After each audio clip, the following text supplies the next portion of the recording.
Your dishwasher might look a little different than this one, but don't worry, the tips may still apply, so feel free to give them a try.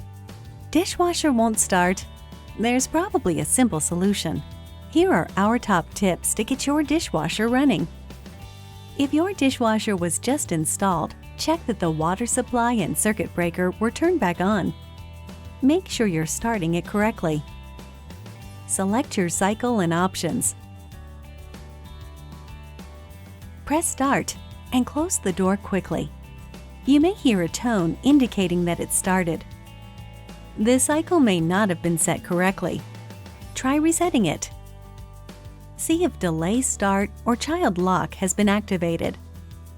The door may not be completely closed, or it wasn't closed quickly enough after pressing Start. Finally, if you open the door during the cycle, you must press Start again before closing the door to resume the cycle. That should do it! Now you know how to get your dishwasher to start every time.